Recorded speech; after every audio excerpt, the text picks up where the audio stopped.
Hello, welcome back to லிட்டி குச்சி. So ரொம்ப நாளுக்கு அப்புறம் திருப்பி ஒரு ஃபுட் டிஷ். இன்னைக்கு பார்க்க போகிறது வந்து பீட்ரூட் குருமா. ஸோ நான் வந்து பீட்ரூட்டில் பண்ணுறேன். பட் நீங்கள் வந்து இதை வந்து பொட்டேட்டோவில் பண்ணலாம், அதே மாதிரி காலிஃப்ளவரில் பண்ணலாம், எதில் வேணாலும் நீங்கள் ட்ரை பண்ணலாம். வாழைக்காயில் கூட ட்ரை பண்ணலாம். ஸோ இது பார்த்தீங்கன்னா ஒரு சிம்பிள் டிஷ். நம்ம ரொம்பலாம் மசாலாலாம் யூஸ் பண்ண போகிறது இல்லை. ஸோ இது வந்து பேச்சுலருக்கும் ரொம்ப ஈஸியாக இருக்கும். இதே மாதிரி கொஞ்சம் வயசாக இருக்காங்க, அவங்களுக்கு வந்து ரொம்ப மசாலாலாம் போடாமல் இருக்கணும் அப்படின்னா அவங்களுக்கும் கூட இது வந்து ஒரு அல்டிமேட் டிஷ்ஷாக இருக்கும். ஸோ இது குயிக்காக எப்படி பண்ணுறதுன்னு பார்க்கலாம்.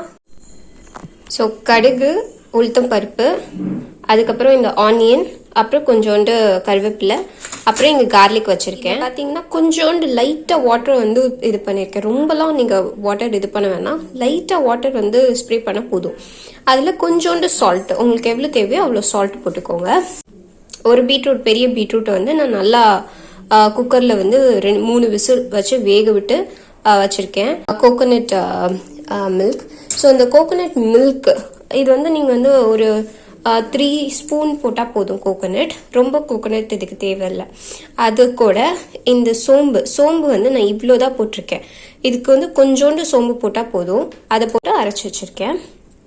வந்து இந்த தக்காளி வந்து நல்லா ஜூஸாக எடுத்து வச்சுருக்கேன். இதில் வந்து ஒரு 2 ஸ்மால் சைஸ் தக்காளியாக நான் போட்டிருக்கேன். மிளகாத்தூள், அதுக்கப்புறம் மல்லித்தூள்.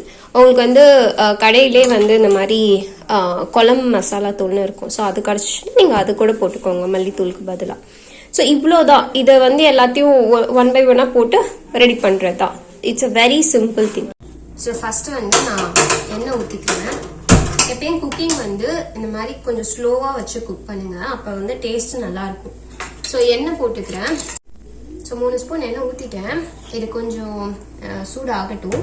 சூடு ஆனதுக்கப்புறம் கடுகு, உளுத்தம் பருப்பு போட போகிறோம். ஸோ இப்போ வந்து கடுகு கொஞ்சமாக போட்டுக்கோங்க. இந்த கடுகு வந்து நல்லா பாப்அப் ஆகி ஒரு சவுண்ட் வரும். அதுக்கப்புறம் அடுத்தடுத்து போடலாம்.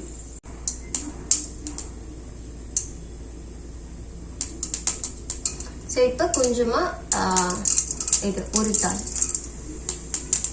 ஸோ பார்த்தீங்களா இப்போ கொஞ்சம் லைட் ப்ரௌனாக இருக்குது. ஸோ அப்போவே நான் அந்த கார்லிக்,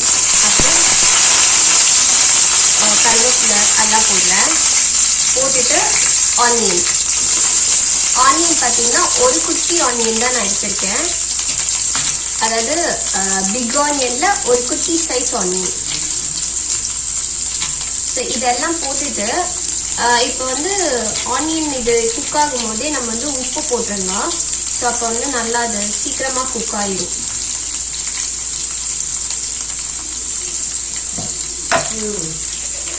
கல்லுப்பு போடுறேன், சால்ட்டு. ஸோ அது வந்து இவ்வளோ போடுறேன். அதுக்கப்புறம் தேவையான அளவு நம்ம டேஸ்ட் பார்த்துட்டு நம்ம போட்டுக்கலாம். நான் வந்து ஒரு பீட்ரூட், பெரிய பீட்ரூட் எடுத்தேன். அதுக்கு வந்து நான் இவ்வளோ போடுறேன். ஸோ நீங்கள் அது கூட எடுத்தீங்க அப்படின்னா அதுக்கு தேவையான அளவு போட்டுக்கோங்க. இந்த பீட்ரூட் குருமா பார்த்தீங்கன்னா இப்போ உங்க கிட்ஸ் இருக்காங்க, அவங்க வந்து இந்த மாதிரி பீட்ரூட்லாம் சாப்பிட மாட்டேங்கிறாங்க, அது வந்து ஹெல்தி ஆனால் சாப்பிட மாட்டேங்கிறாங்க அப்படின்னா அவங்களுக்கு வந்து இந்த மாதிரி பண்ணி கொடுக்கலாம். இது ஏன் சொல்றேன்னா, எனக்கு வந்து என் அக்கா பொண்ணு இருக்கா. ஸோ அவள் வந்து இந்த மாதிரி பீட்ரூட், கேரட் அதெல்லாம் சாப்பிடவே மாட்டான். ஸோ அப்போ வந்து இது கொடுத்து பார்த்தோம். இந்த பீட்ரூட் குருமா இதில் ரைஸில் போட்டு கொடுத்து பார்த்தோம். அவள் நல்லா சாப்பிட்டா. இப்போ வந்து அவளோட ஃபேவரட் ஃபுட் என்ன அப்படின்னா இந்த பீட்ரூட் குருமா தான். ஸோ அது மாதிரி அவங்களுக்கு இது மாதிரி கொடுத்தீங்க அப்படின்னா அவங்க நல்லா சாப்பிடுவாங்க. அதே மாதிரி நீங்கள் சப்பாத்தி அந்த மாதிரிலாம் பண்ணீங்கன்னா அதுக்கு வந்து இப்போ பொட்டேட்டோவும் காலிஃப்ளவரும் போட்டு இந்த மாதிரி குருமா பண்ணீங்க அப்படின்னா சூப்பராக இருக்கும் தொட்டுக்க. அது அல்டிமேட் காம்பினேஷனாக இருக்கும். இது நல்லா கொஞ்சம் வெந்துருச்சு. இப்போ பார்த்தீங்கன்னா நம்ம தக்காளி போடலாம். ஸோ தக்காளி அதை வந்து இந்த தக்காளி வந்து நல்லா அது வந்து வேகணும். நான் ஸ்லோ குக் இதில் தான் வச்சுருக்கேன். ஸோ அந்த அளவு இது வேகட்டும். வெந்தோடனே நெக்ஸ்ட் இது பண்ணலாம். அது வரைக்கும் இதை வந்து மிக்ஸ் பண்ணிக்கிறேன்.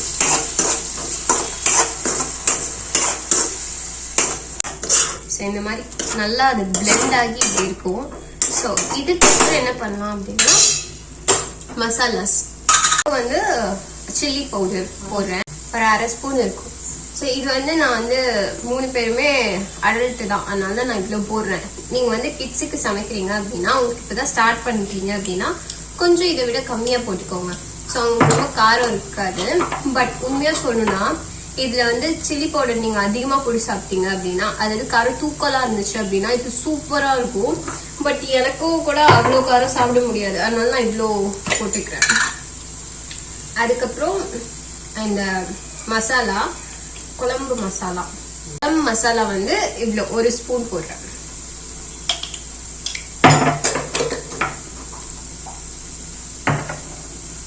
இது கூட நீங்க வந்து மஞ்சத்தூள் ஒரு பிஞ்ச் போட்டுக்கிறேன்னா கூட போட்டுக்கலாம். எல்லாரும் இந்த மாதிரி மஞ்சத்தூள் போட்டுப்பாங்க. பட் நான் இது மட்டும் தான் போடுறேன். உங்களுக்கு வேணும்னா மஞ்சத்தூள் போட்டுக்கோங்க. போட்டுட்டு இதை நல்லா மிக்ஸ் பண்ணிட்டு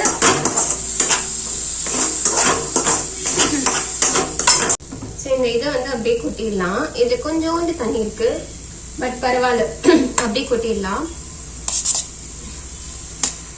இதை வேக வைக்கும் போது கூட நீங்க கொஞ்சமா லைட்டா தண்ணி ஊத்தினா போதும்.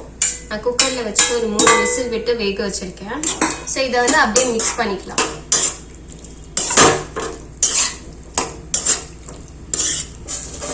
இதுல பாத்தீங்கன்னா இப்ப தண்ணியே இல்லை.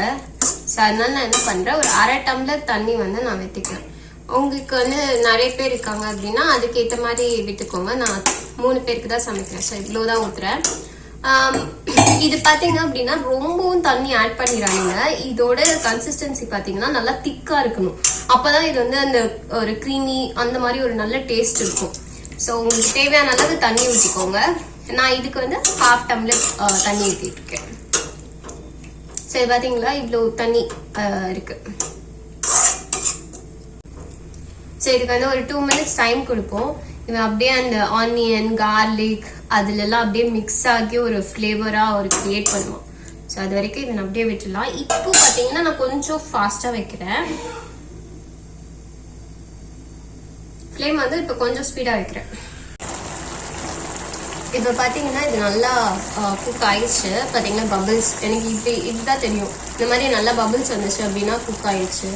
ஸோ இந்த மாதிரி குக் ஆனதுக்கப்புறம் இது நல்லா இப்போ பிளெண்ட் ஆயிருக்கும். இந்த காரம் இது எல்லாமே பிளெண்ட் ஆயிருக்கும். இப்போ பார்த்தீங்கன்னா இந்த கோகோனட் மில்க் வித் சோம்பு கொஞ்சம் தான் போட்டிருக்கேன். ஸோ அந்த இதை வந்து இந்த மிக்ஸை வந்து நான் கொட்டுறேன். இது அந்த ஒரு red colour with white colour அந்த காம்பினேஷனே நல்லா இருக்கு. ஸோ இதை அப்படியே கொட்டிட்டு இல்லை கொஞ்சமாக ஒட்டி இருந்துச்சு, அதை கொஞ்சம் தண்ணி ஊற்றி அப்படியே மிக்ஸ் பண்ணிட்டேன். அதுதான். ஸோ இதை வந்து அப்படியே ஒரு மிக்ஸ் பண்ணிட்டா நம்ம டிஷ் ரெடி.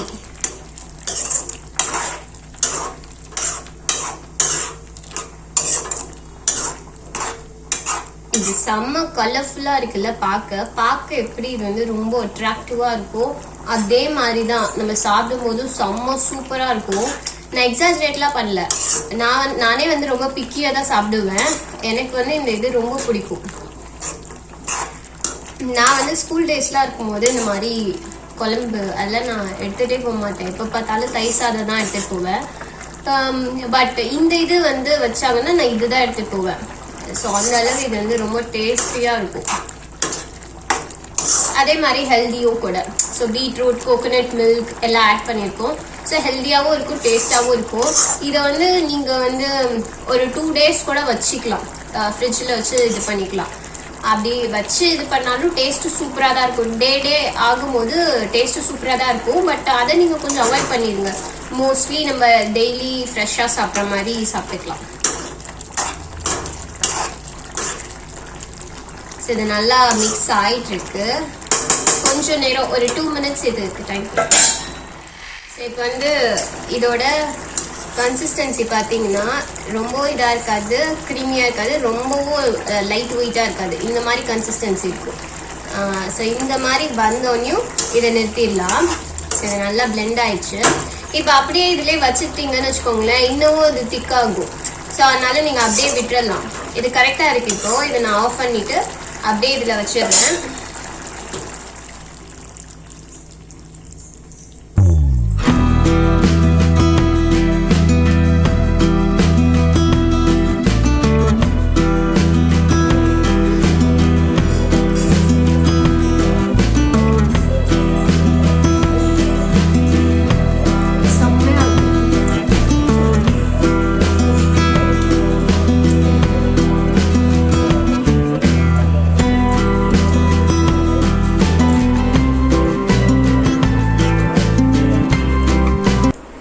நான் சாப்பிட்டு பார்த்தேன், எனக்கு ரொம்ப பிடிச்சிருந்துச்சு.